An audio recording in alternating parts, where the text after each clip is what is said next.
জাতীয় পার্টির সঙ্গে বৈঠকের গুঞ্জন নিয়ে জামায়াতের বিবৃতি। বাংলাদেশ জামায়াতে ইসলামীর সেক্রেটারি জেনারেল ও সাবেক সংসদ সদস্য মিয়া গোলাম পরোয়ার এবং জাতীয় পার্টির বা জাপা মহাসচিব শামীম হায়দার পাটোয়ারির মধ্যে গোপন বৈঠক অনুষ্ঠিত হওয়ার মিথ্যা ও ভিত্তিহীন তথ্য ছড়ানোর তীব্র নিন্দা ও প্রতিবাদ জানিয়েছে দলটি।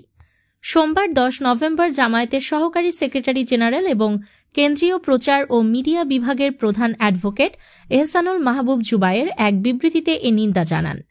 বিবৃতিতে তিনি বলেন, বাংলাদেশ জামায়াতে ইসলামীর সেক্রেটারি জেনারেল ও সাবেক সংসদ সদস্য অধ্যাপক মিয়া গোলাম পরোয়ার এবং জাতীয় পার্টির বা জাপা মহাসচিব শামীম হায়দার পাটোয়ারির মধ্যে ঢাকার হোটেল ইন্টারকন্টিনেন্টালে একটি গোপন বৈঠক অনুষ্ঠিত হওয়ার গুঞ্জন কিছু সংবাদ মাধ্যমে ছড়িয়ে পড়েছে। এটা সম্পূর্ণ মিথ্যা, ভিত্তিহীন ও রাজনৈতিক অসৎ উদ্দেশ্য প্রণোদিত। আমি এই মিথ্যা তথ্য প্রচারের তীব্র নিন্দা ও প্রতিবাদ জানাচ্ছি।